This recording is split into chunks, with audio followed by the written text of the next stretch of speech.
I'm Matthew Buckley Smith, and you're listening to SLEERICKETS. Thank you all for listening, and thank you especially to all of you who have taken a moment sometime this week to recommend the show to a friend. I am grateful for your help in spreading the word, because I don't have much of a social life. So there aren't many people I have to spread the word to. Thanks also to all of you who subscribe to The Secret Show. If you like SLEERICKETS and you have run out of episodes, or you would just like to hear more, or more somewhat unfiltered or just weirder stuff, then go to sleerickets.substack.com. Put in your email address, and I'll give you a week's access for free. There are 42 episodes up there now, and more coming all the time. So, as Sam Howard pointed out very, very gently, Alexis, Sears, and I never actually got around to discussing our topic in last week's episode. But it is a really worthwhile topic. This is Marilyn Nelson's 1995 essay, Owning the Masters, that ran on the Gettysburg Review. It's very much worth reading, and we had a great conversation about it. So I would normally split this up and put one half of it on The Secret Show, but I'm just going to release both of them here on the main feed so everybody has access to them. Alexis, Sears, again, is I was going to say, you should go back and listen to last week's episode if you missed it. But I mean, it's let's just put it, there's no information that you missed. She is the author of Out of Order, winner of the Donald Justice Prize from some recent year, and then the Poetry by the Sea award or prize that I clearly didn't look this up before I started recording, but she's won a shit ton of awards, and she has been given all good reviews except for one terrible review, which was very personal as well. It really pointed out her character flaws. But we love her here, and we had a great time talking. So this is my conversation with Alexis Sears, actually getting to the topic of Marilyn Nelson's essay, Owning the Masters.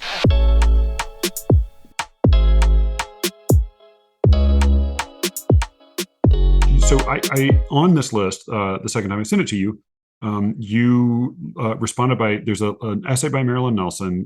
At the time she was Marilyn Nelson Waniek, and I guess she's now, is that her former married name, or I don't know, but I think she just goes by Marilyn Nelson now. It's an essay called Owning the Masters. It's from the Gettysburg Review. I believe it first came out in 1995.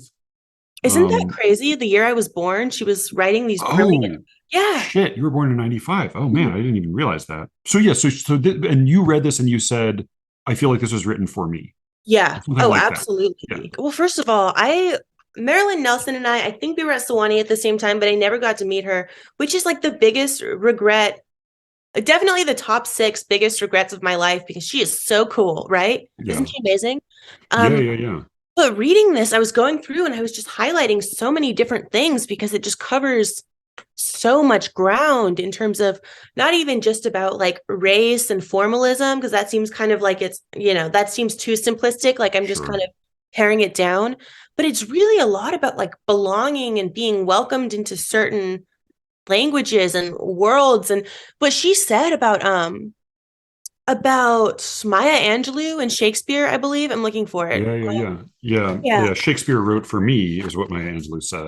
Yeah. Shakespeare wrote for me. I just remember thinking like, wow, what something that seems so obvious just ends up being so telling and profound, because this world of literature and what belongs to whom, it's really, really fascinating. Here's the passage. She says, Zora Neale Hurston describes as a high point of her youth her enraptured reading of Paradise Lost. Maya Angelou claims that Shakespeare wrote for me, a poor black girl on the dirt roads of Arkansas, and Maya is right. Shakespeare did write for her, just as I write for a 51-year-old white Oklahoma farmer. It's Marilyn Nelson speaking. Yeah, and there's a I don't know if it's confidence or just, it's not bravery, because bravery is not the right word for like writing an essay, but like she is so unworried about getting her point across that like she's able to proceed without any twitchiness or angst. And but like even just the whole way she starts the poem, I found really moving, because she says, essay, she says, I came of age as a reader of poetry during the early 60s. The first contemporary poet I read seriously was Leroy Jones. And then she goes on, I was terribly moved by his decision to write against the white literary tradition, which he so clearly loved. Jones had been a melancholy confessional Negro aesthete, confused in his identity, part of a new lost generation that called itself Beat. In about 1964, he changed both his name and his style and became the poet of Black nationalist rage, demanding, as he put it in Black Art, poems like Fists. And he goes on in this furious sort of screed. Alan Shapiro's quip when he read, because I showed in this essay and he loved it, but he said like, oh, Amiri Baraka discarded all of the tradition except for the venerable tradition of anti-Semitism. But he part of what I love about this is that she talks about Leroy Jones, changing his name to Amiri Baraka and sort of like taking up this different approach to poetry. And she just sort of allows it to be what it is. Like she has ambivalence, he has ambivalence. It's like is her own approach to tradition is different than his, but it just like there's something moving about just like getting to see through her eyes this transformation of a poet, and like it's not necessarily all good or bad, but it's sort of like she doesn't try to immediately extract a message from it. She just sort of allows us to experience this with her. Right. That really like I really picked up on that too. There's something really, I don't know, not matter of fact, but she just has such like a balanced, reasonable way of looking at everything she addresses. That one part where she says, I'm looking for the part about Larkin and Larkin and Pound. Yeah.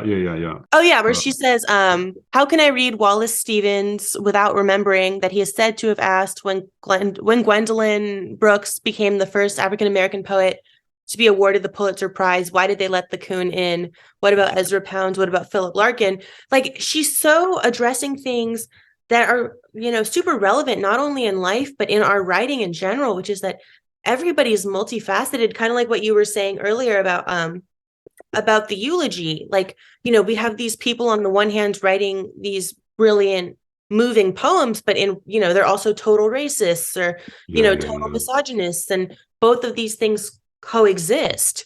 But she doesn't, like you said, there's no rage. She's not telling the reader what to think. She's just kind of, factually expressing that these two things are sort of contradictory, but yet they're not, Yeah.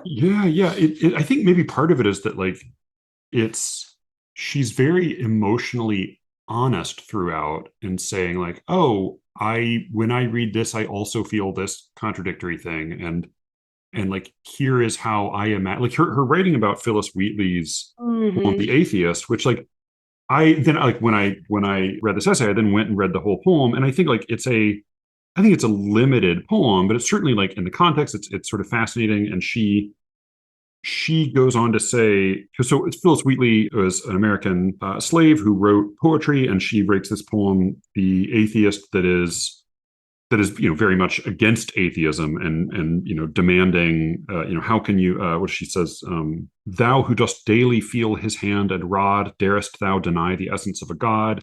If there is no heaven, whither wilt thou go? Make thy Elysium in the shades below. And then Nelson says, by the way, I do love like she draws out in a way that, because she's writing so much in this way that's sort of woven into the tradition. She often refers to the great Black writers of the past by their first name. And what I hear when I hear her doing that is the Italian tradition. Right, which is like that's the other place where it's the artist's first names that we use. Right, we don't call him Alighieri, we call him Dante. Right, we don't call him Buonarroti, we call him Michelangelo. Right. So that's what I hear. But then she just says this child was a slave, and to her atheism meant the complete meaninglessness of creation and of existence, nihilism, the great nada. How differently the slave felt God's hand every day than the smug white atheist whom Phyllis addressed. How easy it was for the pampered master to believe there is no better existence than this one. If the slave has no heaven to hope for, what is the use of going on? And it's what I love about this passage is that it's a very, I think, perceptive and emotionally honest recognition of the perspective of the poet and of like how one might experience this poem. But it's not a rational argument. Nor is it, I think, like today, all of this sort of like nuanced emotional honesty would be replaced by a to be sure paragraph, right? Which would be the sort of like well, it's important for us to remember that such and such is problematic and this and that. And, rather than just like, well, let's just acknowledge how we experience this. Let's just acknowledge what's happening here. We don't need to, we don't need to write like a Glomar disclaimer. We can just be frank with one another in a way. Like, I mean, my hope is she would write this the same way today, but I think like the style of providing nuance in essays like this is much more clunky today. Right. Yeah. And I think what I like about this is, how people always say, don't spoon feed the reader. Yeah. Um, like don't tell us how to think, just tell us, what you're feeling and let the reader feel the way we feel. Yeah. So I think, like you said, so many essays today that would address the same topic would sort of be like, oh, disclaimer, like, oh, by the way, or, oh, I want to acknowledge this. But this doesn't do that, which I think makes it even more powerful. And she acknowledges, that there's a lot going on, right? Where she says, I know, the tradition is the oppressor. The tradition doesn't include me because I'm Black and a woman. Like, there's something just so brutally honest about that, about how, this was the way it could be perceived, or could have been perceived back then. But she doesn't tell us, oh, this person is racist and this and that. It's just sort of about her experience that's also kind of a universal experience. Later in the essay, she says, many of my people, Blacks, women, argue that we have no place in the tradition because it excludes us, which I thought, I really wanted to talk about that part where when she had that colleague who retired from the German department, I think at like Connecticut. The German professor Lederer. Well, I wanted to ask if that was if he was related to Katie Lederer, because she comes from like a famous family of weird geniuses. They're all like one of them is like a crossword puzzle genius. Yeah. Harold Herbert Lederer. Do you want to read that paragraph, or do you want me to? Yeah, I'll read it. The whole thing? Sure, why not? Sure. Yeah, just the section on him and her response to him. Okay. One of my colleagues, Herbert Lederer, retired from the German department of the University of Connecticut a few years ago. I went to his retirement party, not because I knew him well, but because we had been saying hello to each other in the hall every day for years, and he seemed nice. I learned from the testimonial speeches that Herr Lederer, who organized a German language choir every Christmas, who staged his own adaptations of classics of German literature, who spearheaded the annual, okay, honestly, Matthew, I don't know, I don't speak any German, in the student union ballroom, modeled after those that take place in the center squares of many German cities during the Christmas season, that this Herr Lederer, rosy-cheeked and jolly as a Bavarian baker, was a German-born Jew.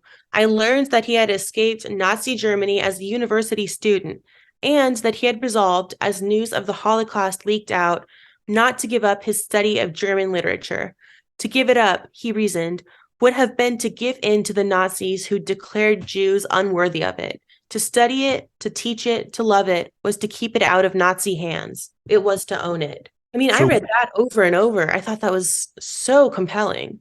Like, where do you find yourself in this whole set of like, because again, I think she doesn't then say, listen up, kids, you need to be like this, or you need to do this, or even like, and so I'm just like him, or I'm like, she just offers these insights and examples and then expressions of her own experience. Because neither does she say like Amiri Baraka made the wrong choice. Mm-hmm. She just is like, here's how I watched things happening, and like here's what I felt in his writing, and here's how I observed.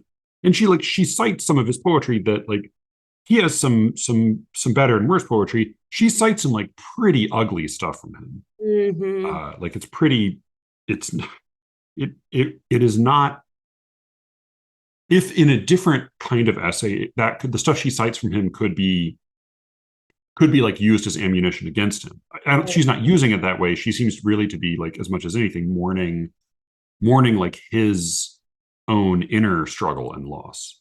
But yeah, how do you said this you felt like this was written for you. Do you? Yeah, so this is something I think about all the time, actually. Even I think there's a lot more discussion about people of color writing formal poetry. I know they've had panels on it at AWP. Yeah. I feel like I have this conversation with people over and over and about how people kind of associate rhyme and meter with like, oh, Frost and this and that and Yeah, yeah, these old white guys. By the way, side note, I think it's great that she said old white guys, I think like a handful of times in here. yeah.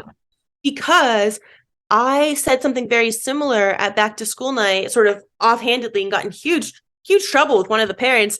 I think it just didn't occur to me because I hear poets say this stuff all the time. I think I said something along the lines of like, we're gonna have a really diverse syllabus and we'll read people of color and people who are still alive in addition to old dead white guys. And then I had some little disclaimer about how Shakespeare and Whitman and all these people were very important, blah, blah, blah. And they are, right? Yeah, yeah, yeah. We need more, we need diversity. This Yeah, yeah.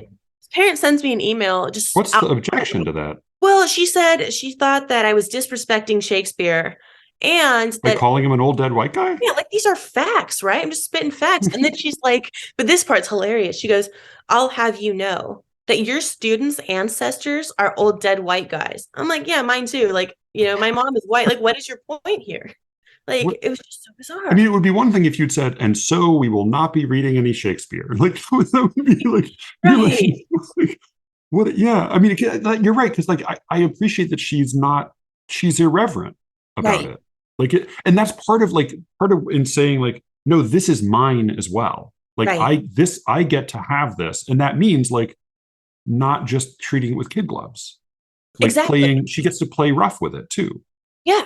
So a question I had about some of this because I found myself, this is like an essay where it's easy to, as like Ryan would say, like just write a check mark next to every paragraph. Like, Mm-hmm. yes, yes. Though I realized like I need to reread she ends the essay. She says, owning the masters of our tradition, signifying, paying due homage, gives us a way to escape the merely personal, puts us in dialogue with, she's a little nod to Eliot there again with the merely personal, puts us in dialogue with great thoughts of the past and teaches us transparency. For the greatest masters of our tradition sought not to see their own eyes, but to see through them. And the reference to signifying, she refers earlier to the Henry Louis Gates essay, which I read in grad school, and I realized like I just need to like reread it and like devote an episode or something to it because that's one where I remember reading it and thinking like this is smart. It's going to be hard for me to keep the whole thought of this essay in my mind independently after I'm done reading. I don't know if you know that essay at all. Mm. Yeah, it's good. It's yeah. I had trouble totally digesting it. But yeah, like I think a question I found myself asking as I read parts of this was apart from just the style being refreshing coming to it in 2023, in what way are the questions she talks about different today? Because in some cases, I thought like she talks about Cornelius Eady's experience with like counseling Black MFA students. And then there's like an AWP panel about what it's like to be a minority in an MFA program, or even like, oh, there's an interesting section where she says, no writer wants to feel that she inhabits an intellectual ghetto, but Afro-American writers do, and she uses this kind of portmanteau that is not used much anymore, Afro-American. Afro-American writers do occupy an unusually cluttered landscape since they must pay attention to not one, but two literary traditions. Well, which is a little, it's like an echo of that Du Bois line about the double consciousness, but it's a little different. She says, while honoring the works of Paul Laurence Dunbar, County Cullen, James Weldon Johnson, Claude McKay, Langston Hughes, Sterling A. Brown, Robert Hayden, and Gwendolyn Brooks, they must also honor those of the old dead white guys. We are heirs to an alternate tradition, heirs to slave narratives, spirituals, great oratory, jazz, and blues, and the once enslaved are heirs to the masters too. And the thought I had reading that was twofold. Like, one was it's hard for me to imagine a serious American writer of poetry who, of any description, who would not pay attention to this list of writers. Mm-hmm. Right. But then it also made me wonder, like, what part of the beauty of the way language and literature works is that, all you need to do in order to inherit a literary tradition is speak a language. Like once you speak any given language, you own all of its great literature. Like, because you have it. Like particularly anything that's old enough to be out of copyright. Like it's yours, and it's yours. Like not just to have access to, but to steal, draw from, play with, break up, reuse. But then like the slightly thornier follow-up was, the once enslaved are heirs to the masters too, she says. And then I wondered, like, well, what about the master's descendants? Like, how do we feel about the master's descendants inheriting the work of the slaves' descendants? Which again, like, no poetry program worth its salt would be excluding all of these poets today. Hughes and Brooks and McKay and County Cullen is not read as much as he should be, and neither is Sterling Brown or Robert Hayden. Robert Hayden is like Randall Terrell. He gets the one poem in the anthologies, but like any serious writing program would be including these people today. But then we are much more ambivalent about the other way that tradition goes. I don't know. This whole thing made me think a lot about ownership and about language, and like what you said about how all we really have to do to own or be able to work with a certain language is speak it. And that's why I found the whole thing about the German born Jew saying, no, I'm gonna embrace German literature because it's mine too. And it just made me think about I know you mentioned the double consciousness, right? From Du Bois. And I recently read this Ralph Ellison short story that I couldn't stop thinking about. And it was called Flying Home. And it was this whole thing about a young black guy in the military who wanted to fly planes. But he was dealing with all this racism, like even within the military. And I don't know, I did a lot of research about how all this stuff. And it's so interesting to me how I guess like millions of African Americans signed up to fight for America in World War II.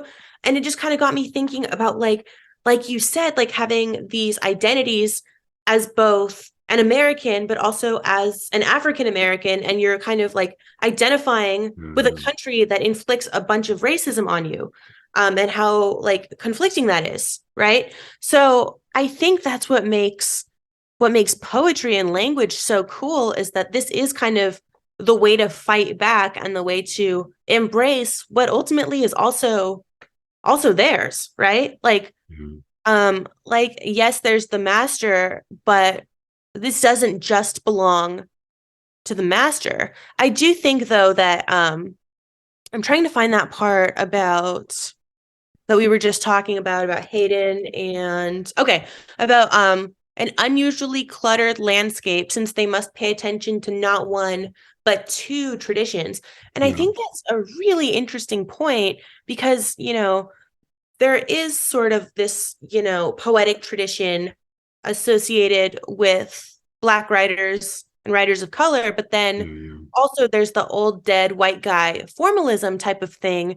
And how interesting it is to sort of have to create work that like embraces all of it.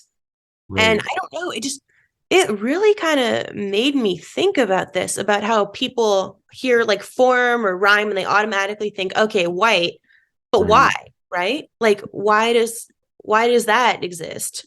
I mean, and Robert Hayden she doesn't, I can't remember. She isn't talking here about, because Hayden was sort of on the other side of the Black art movement, where like Leroy Jones became a Mary Baraka and sort of said like, fuck all that white stuff, I'm doing this other thing. And even Gwendolyn Brooks had a sort of a turn where she changed her style and her focus.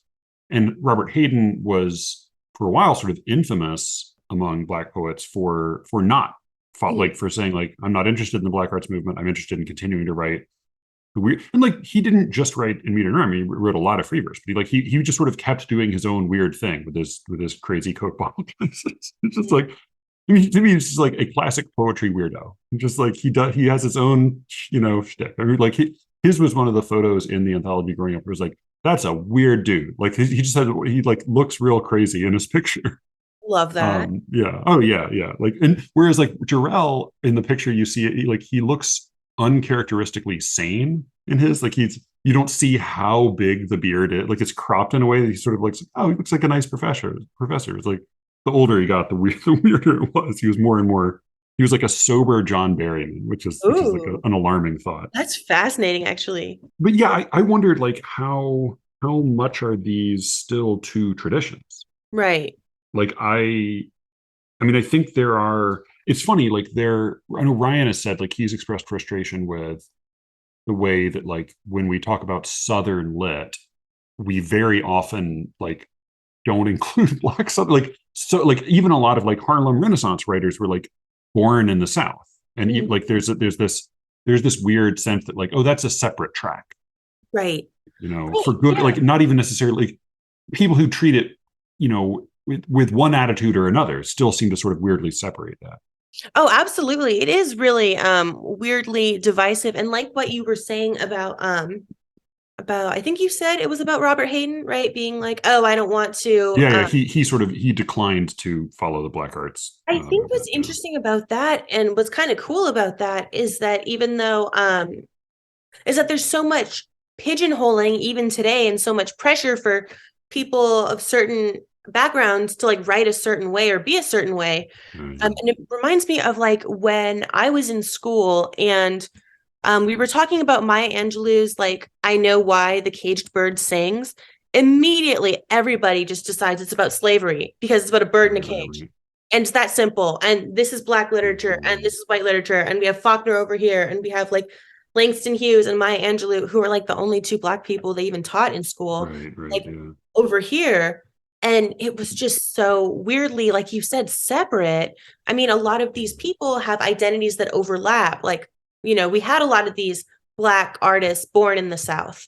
And I don't know why people are like kind of reluctant to just embrace all of that and acknowledge that these things overlap and that there's a lot of common ground instead of just like this path and this path. Yeah, I mean, it's like the frustrating thing about is like Paul Ernst Dunbar is now like he's not even reduced to one poem. He's reduced to like a line from a poem that was borrowed by a different writer, and then like that's like that, and then having a basketball team called the Poets is like that's his legacy. Whereas like, and he did write a lot about race, and he wrote like poems in a sort of a version of Black dialect. But then he also wrote like he was like a religious weirdo, and he wrote sort of like sad, sort of sappy love poems at times. Like he wrote all sorts of weird shit. And yeah, I mean, I don't.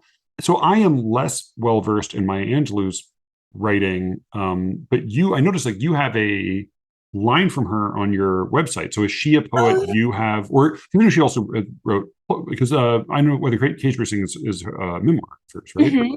So, but like, do you have thoughts about her as a writer? Because I know very little except for a handful of poems I've heard people cite. But yeah, what is she? Has she meant things to you, or did you just like that line? So I used to be really into her. Eventually I sort of, became less familiar with Yeah, what she yeah, was writing and doing. I kind of forgot about her actually until the Amanda Gorman discussion that we had last time when people were making that association, like, oh, yeah, like yeah, yeah, Amanda is the Maya Angelou. But I just yeah. remember thinking that she was so cool, not only because of all the things that she had done. I mean, I know she did poetry, but she also did essays and like screenplays and all kinds of things. Mhm. But And I she was just like felt, a figure, like a cultural, yeah, persona as much as anything for a while. yeah. And I seem to remember like when she was a young adult, she really went through it in terms of struggle. Like she was a fry Yeah, yeah, cook or she was like a sex worker and all these different, all these different yeah, yeah. things. And I just remember being so like fascinated and impressed and, inspired when she was like, I think she was the first poet to read at an inauguration since I want to Since say Frost, I Frost. believe. Yeah, Yeah. it was. Yeah, but I remember I was a kid. We watched that on TV in I was like fifth grade. Yeah, I remember watching that, and she got up to get, which is just like cool to have a poet again. My recollection, at least as a fifth grader, was it was sort of long and boring, but that's like almost every inaugural poem.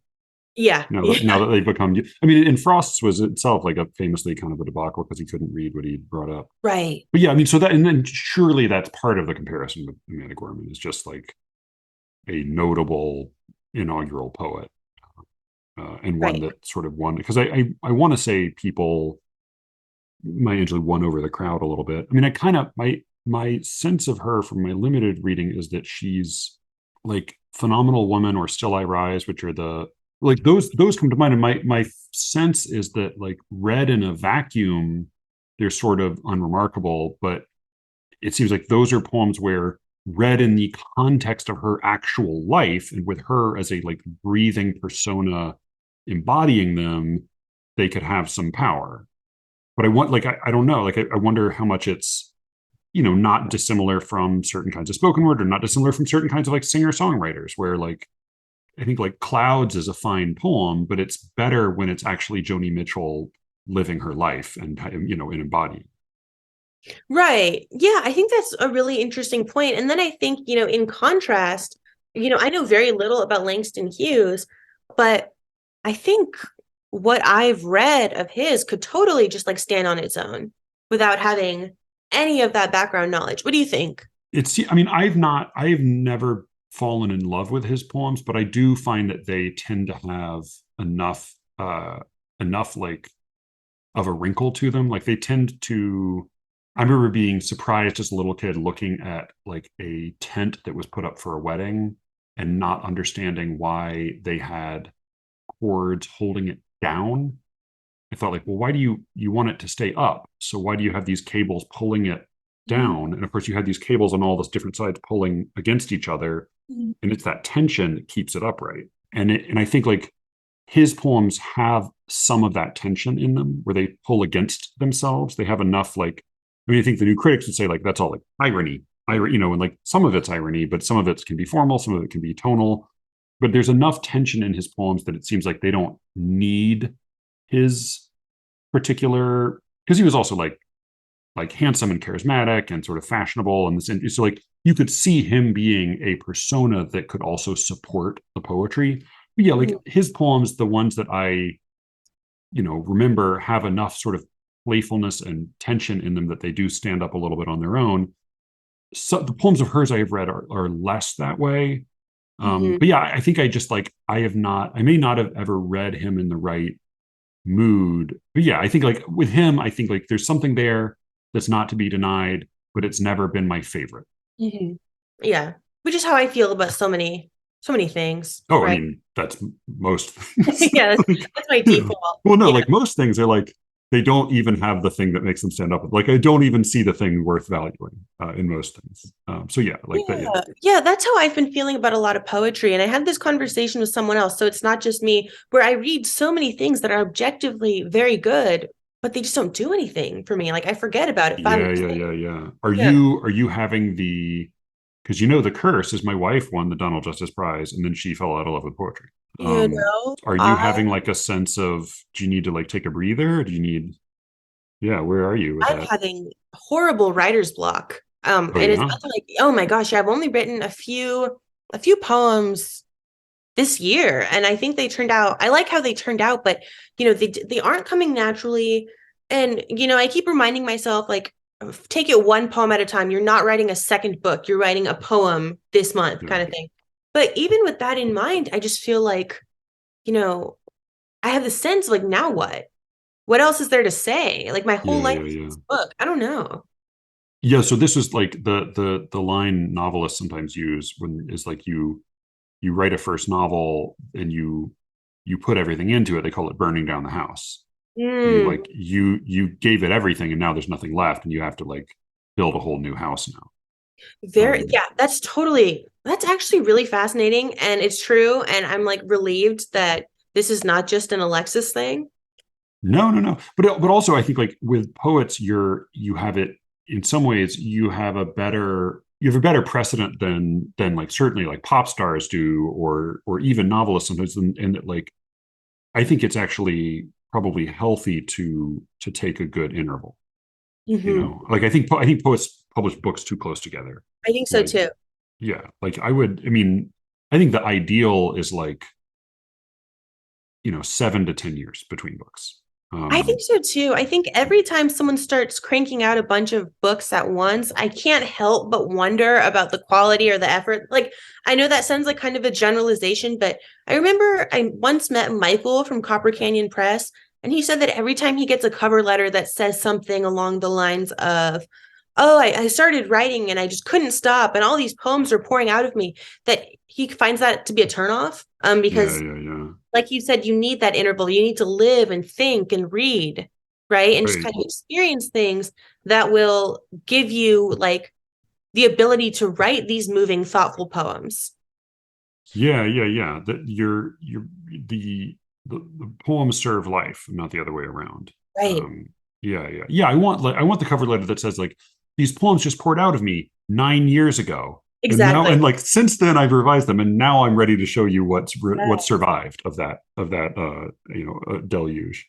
Exactly. Yeah, so I mean, I would say go slow, but are you reading things that you love right now?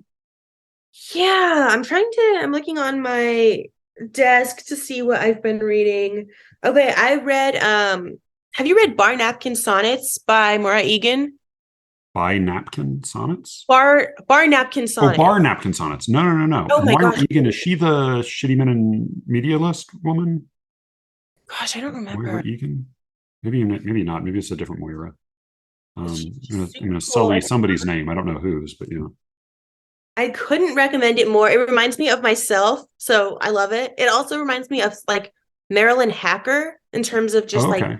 yeah, it's sort of one of those. We've got something that's kind of like raw and a little bit raunchy, but It's a like good more like title. naturally, yeah. Uh, I think it's one of the best books I've ever read, so I recommend that one for sure. okay, bar I need napkin. to read more women too. I felt like I sort of found myself last year just like inadvertently reading a ton of men, and I don't know why. Not to good effect. Yeah, Like it's just like it didn't leave a good taste in your mouth. the thing is, like they were Uh, all really good too. I was just oh, like okay. really related to this. Like I love this. It was, Richie and who else had a book? Matthew Dickman had an amazing book last Oh, year. okay. You All read it? right. Husbandry? No, no, no. I see. The thing is, I read so little contemporary stuff. It takes me so long to process it. But husbandry, that was his. Yeah, that I one. also he suffers from like, and he publishes however often he does. But then like for me, it's doubled because I always confuse him and his brother. Oh, that's very funny. Yeah, For yeah. you, it's double. Yeah, I don't know how writer siblings do it at all. Because Or the Carlson Wees are the same, right? yeah, They how do both of they them do it? poets? I don't know. I can't even imagine my brother being a poet. He's an No. engineer. He's way over there. So Yeah, yeah, yeah. yeah. No, exactly. Yeah, Well, that's how what you do need. you and your wife, you're both writers. What's that like? We mostly write different genres now. I mean, I do write fiction too, but I've been working on this nonfiction thing for so long that's been sort of a separate universe. But yeah, mostly people just really like her. I just work quietly on my own. We don't have the same last name, which helps, I think. Hmm.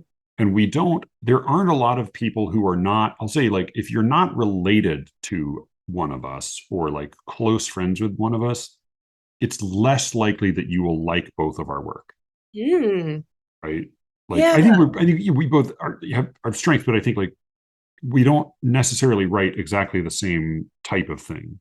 So you're working on a nonfiction thing? Yeah, I'm working on a thing for I've spoken a little bit about it. And I don't want to speak too much, but it's for basically a rich family wanted a history of their grandfather who survived Auschwitz. So it's like it ended up being like a bigger thing, partly because there's just a lot more research involved than expected, and then a bunch of new documents came out, and then it's sort of this big like century spanning story. So it's not going to be colossal. But it's been more involved than expected. And then my brother, who's an artist, is doing all the book design. So it's going to be like photographs and this sort of thing. So Oh, that's going to be incredible, yeah, actually. yeah. There's Yeah. actually it came to mind because when you mentioned the Herbert Lederer thing, because there's an incident, and I want to be careful because I want to say the family's name, but like they lived in Jewish family. The father had been in Auschwitz, and they lived in Germany for a long time after that. And one of the family members had like a social encounter with a woman who was like, "Oh, where do I know that name from?" And she was like a not direct descendant because he murdered all of his children, but like the niece of Joseph Goebbels, and was Wow. like one of like the most grotesque Oh figures my among the like gosh. in the Nazi Mhm. pantheon, like truly just like a monstrous person in all respects. But like this young woman had nothing directly to do with that, but it's like it's hard, and I think like the family was remarkable in being able to say like, well, you're not your uncle, Right. but like it's easy to see, it's easy to praise them for doing that from this distance, but Mhm. imagining like being in Germany in like the 60s and Right. having that kind of proximity and having like been in the, it's and then I wonder about like, it's one thing for Herbert Lederer to say like, oh, I still love German literature, I still love German music. You wonder about like, well, what if like, Samantha Goebbels was like, like, oh, I love Lenny Bruce, Mhm. like, it's like, like do we feel differently about her being really into like Jewish literature, or so it's a strange, it's a strange thing. But yeah, I mean that Have you ever project has like been fascinating. Yeah. that's like the craziest thing I've ever heard. I mean, I just cannot even imagine having to grow up with that kind of lurking over you and sort of being like the elephant in the room, sort of through no fault of your own. Yeah. I mean, Yeah, yeah. I mean, and it is a funny thing. There's a much bigger gap, and I don't, that I know of, have any direct descendants who were like especially heinous figures in the Confederacy. Like, I know I'm not, I don't know of anybody who's like a direct descendant of Nathan Bedford Forrest, who's like a, true monster. But there is something funny about growing up in the South, and like a lot of my family has been in the South for a long time, and like some were poor and some were rich, and and there were no planters, like there was nobody who like owned a plantation. But it's also like I definitely got what I did not get growing up was the like cartoon gone with the version of like, oh, the South shall rise again. Like I didn't get that, but I right, did get a version of the Civil War that was like, oh, it was a Greek tragedy. Like they right, were like the Confederate generals were like Robert E. Lee was a tragic figure rather than being like, it was interesting like meeting friends who grew up in the North when I moved to Baltimore, who were like, oh, they like, for them, they like, the Confederates were like, they lived in the same breath as like the Nazis. It was like this, and I think it was like, oh, well, for totally understandable reasons. Like you totally understand why people have that feeling. And it's very well founded, but also like, and not anybody directly in my family, but like a whole lot of people I know are sort of like loosely descended from right. this. And like, this was the place, it was this city. Like I grew up in Atlanta. Like this was the city that was burned down and like righteously burned down. Like it is a weird thing. So yeah, I mean, I think like it would be different if you were like, in Munich, like Yeah. within like echo of the because it was, I think the Nazis started in Munich. So yeah, it is a weird thing. Yeah, and I don't know. Like, and I think I feel that way about like, in a way, like a lot of English, a lot of literature is like my daughters are really into Billie Eilish, and she Mm. uses a ton of feminine rhyme, and I like mentioned because they were singing along with some songs, like, oh, that's a like she does that really well, and that's a feminine rhyme, and it's sort of notable in this song because she contrasts that with these masculine rhymes, and my daughter just like, oh, well, why is it called a feminine rhyme? I was like, Mm. I don't totally know, probably for a sexist reason, Right. but also like it's a really useful term. And actually, a lot of our language works that way. We're like, go back very far, and there's just like fields of blood. Yeah. And I don't know, like, and it is like reading Marilyn Nelson saying like she says like there's extra labor. Yeah, there's twofold labor for us. She says for Black readers, there's the labor of studying the literature, then there's the additional labor of rising above its time bound limitations. And I think about, there is something funny for me because I find I am more aware of tension in different ways. Where like it's easier for me to say Lapis Lazuli is a great poem. Oh, is it also pretty racist? Yes. Like, oh, also does Yeats have lots of problems with Yeats? Yes. Is it totally understandable why people don't really read this poem anymore? Yes. Would I feel comfortable reading it in public? No. But like it's I'm sort of more painlessly able to say this is still a great poem because I don't have to do that labor, but I also then, yeah, there's like I run into friction in different places. Like when I read certain poems of County Collins, who also wrote a lot of just like sexy love poems. But like when I read certain poems of his, I think I have to like I have to digest this in a complicated way in order to appreciate it. Right. And the thing Yeah. about that is that I feel that that's incredibly difficult. And I don't think it's something that anyone ever really resolves, right? I don't think, I mean, it No. takes so much effort the Toni Morrison quote that comes in that same paragraph. We live, read, and write in a genderized, radicalized world. Yeah. If reading well means reading politically conscious of the social considerations that inform any text, then those of us who come from traditions of oppression find ourselves estranged from canonical texts and must Yeah. fight Yeah. against them. Like it really is just like a complicated, ever-changing Yeah, yeah, yeah. thing. Yeah. I mean, and I think like what's probably true and probably healthy is that first, like we don't have like there's no singular canon in the same way anymore. But like as the canon has become broader, that estrangement that she talks about has also become more democratized. Like different people get to be estranged in different directions, you Right, know? Like I right. get to experience a different kind of estrangement in reading books that are now considered canonical, that are rightly considered canonical, but weren't at the time. But again, I think like that's part of what I love about this essay is that like she just sort of acknowledges having complicated feelings about reading anything, you Yeah. know, because like she has complicated feelings about reading Larkin, and she has complicated feelings about reading Amiri Baraka as well. They're just different Right. kinds. You know? And what I like is that she doesn't necessarily try to propose any sort of like simplistic, like overarching solution, like, oh, okay, well, why don't we do this? She, she acknowledges, like we keep saying, that this whole situation is totally screwed up. And, at the end when she says, for the greatest masters of our tradition sought not to see their own eyes, but to see through them.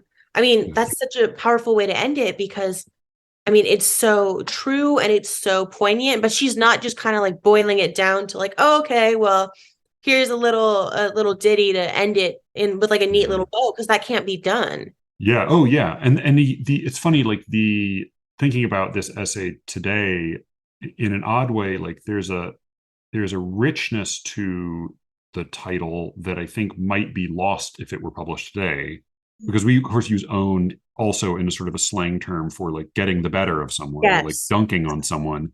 Whereas I think she uses it in a really nuanced way when she talks, particularly when she talks about Phyllis Wheatley, where like own, own, of course, it means to possess, but also is a like at least when where I grew up, like it's a way people would talk about acknowledging something that you don't Right. necessarily want to Right. Like, acknowledge. oh, Like I own can own it. that. Yeah. I'll own that like flaw of my own. And then she uses it in this really double-edged way where she says, so Phyllis Wheatley was the slave. Of course, she was, her name came from the boat that she was forced to be on. And then her first name, and then her last name came from the family that owned her. She says, this, I think, is what it means to own the masters. The Wheatleys owned Phyllis, but the Wheatley name lives now only because Phyllis owned it.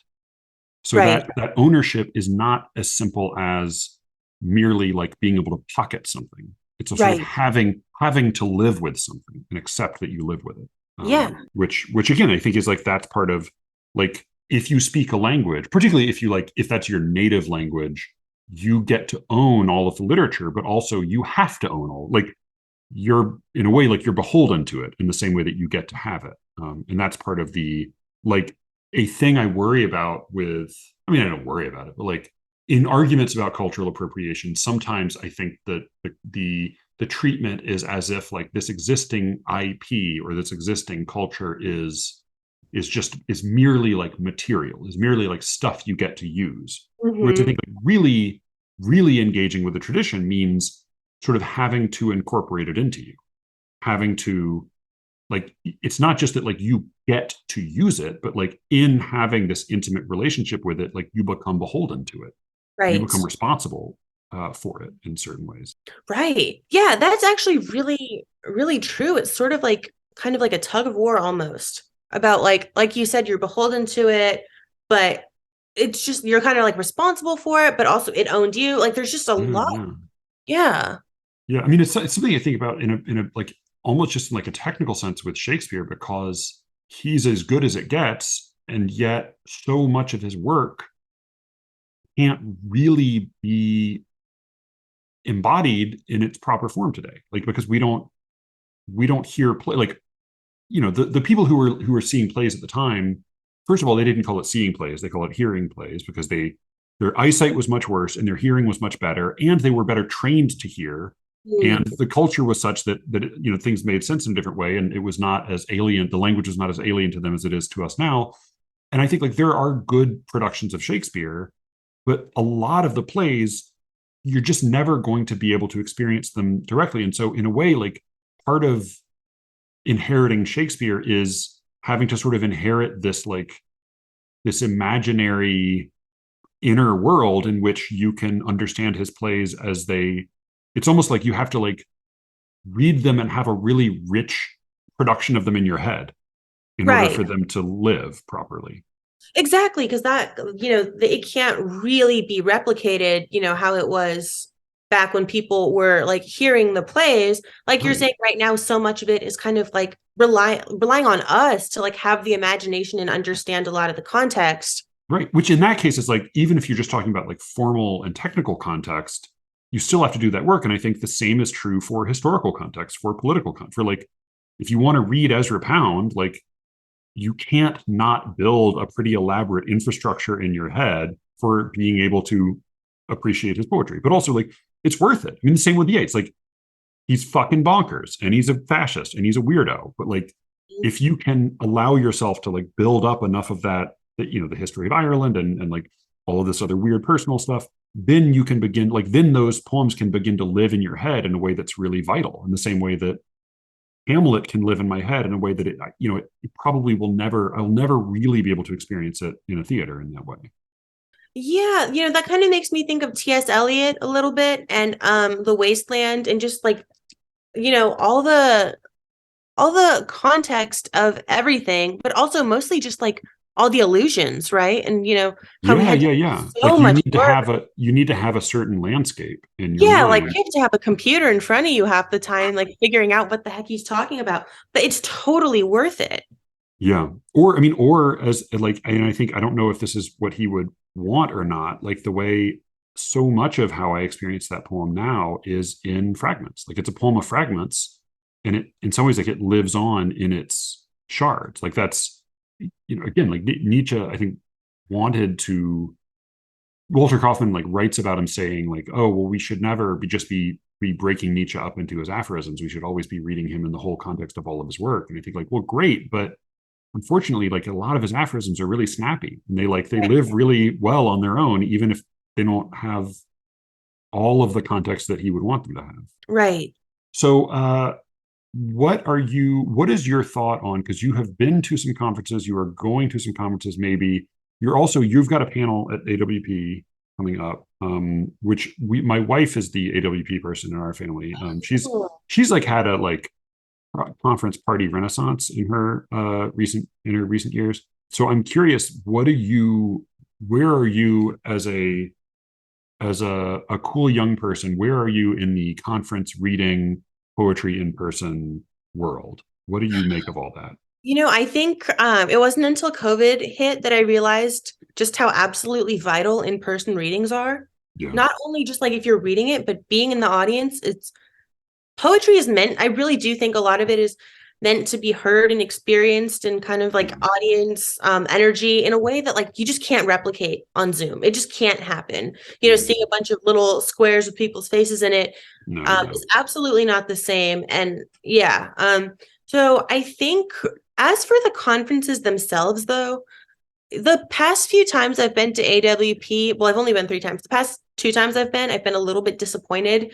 It's just a lot of like, for me, it just felt like, what am I doing here, really? It's sort of like the Coachella of the poetry world, which is, in a lot of ways great. Yeah. Like, all the quote cool people are there and you get to buy a bunch of outfits and blah, blah, blah. But like, if you really think about it, like, what are you doing here? You know what I mean? It's just like a lot of like wandering through the book fair, and the panels, I feel like becoming less and less important. I know a lot of people who go to AWP, but they don't go to anything. They just are like, oh yeah, change with my friends. The extra events that are outside of the conference. Yeah, and those are awesome. I think a lot of it, if you look at it as a social thing, is totally valid and cool. Right. It's like the camp followers with an army. It's like you're really just like there for the party and the prostitutes and the. Yeah, exactly. It's giving like sort of like tailgating at a college game. Like, do you care about the sport? Nobody's watching the game. Yeah. Exactly. But I met your wife there in Philly, and she's amazing. Good for Yeah. you. Yeah. That's the universal response people have. They're like, you married her. Oh, all right. Like, so they give me a second look after that. Yeah. Good. Yeah. No, she will be there again, and is very much of that philosophy. Like, she was trying to explain to me some panel thing this morning, and I said, like, what is that? Is that community? Does that? And she said, like, you're just having Asperger's. Like, don't think about what it means. Like, none of that's important. Like, you're reading this wrong. Like, it's just a placebo title. Exactly.